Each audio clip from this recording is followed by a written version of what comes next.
Hey, thanks so much for joining me for Scattered Moments and this second episode in this featurette about mothers. You know, we're all connected through mothers somehow, some way, and Jesus was no different. It all began with an angelic whisper in the quietness of an ordinary life. "Do not be afraid, Mary, for you have found favor with God." And with those words, a young woman from Nazareth stepped into the mystery of redemption.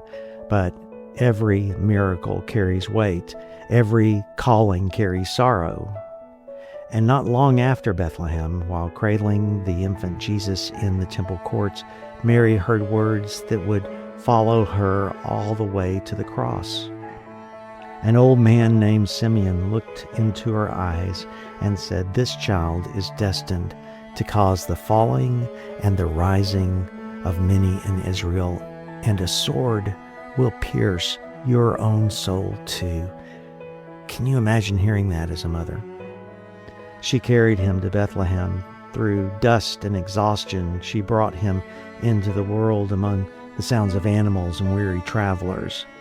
She held the one who spoke galaxies into existence, and still, he was Mary's boy. She protected him from Herod, all of Herod's madness.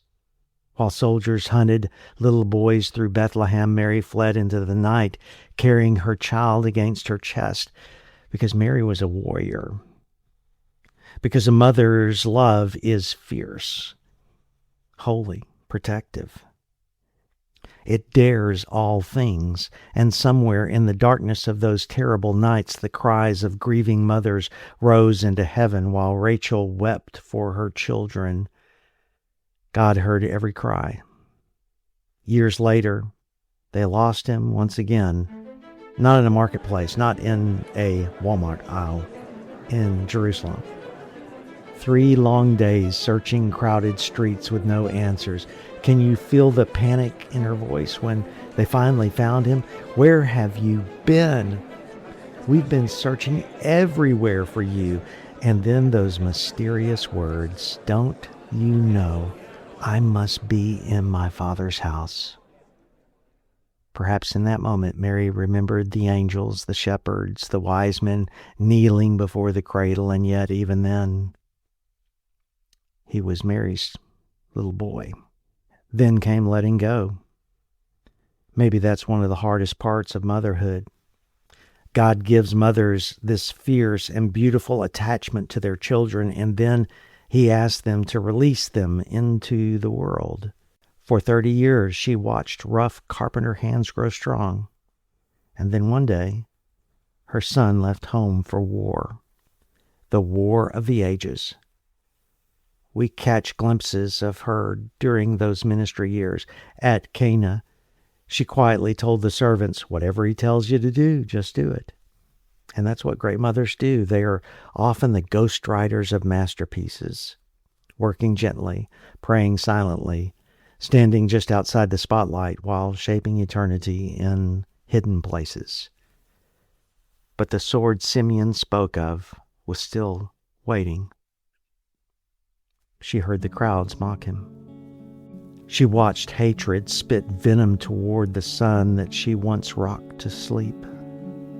The child she fed, bathed, embraced, now carried a cross through the streets of Jerusalem, and there she stood beneath that cross, watching him struggle for breath, perhaps remembering nights when he slept as a little boy, his tiny back rising and falling in peaceful sleep.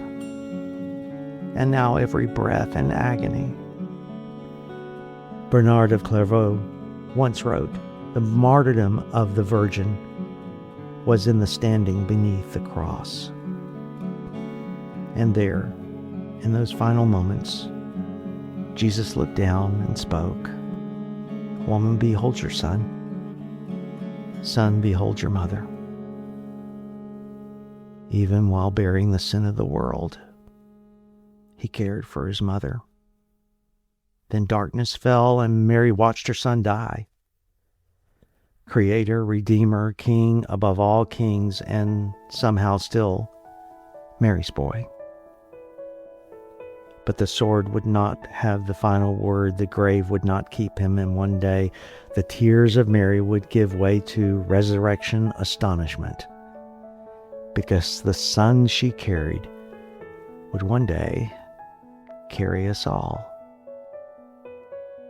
The Lord gives, the Lord takes away. Blessed be the name of the Lord. That's today's scattered moment. Take care.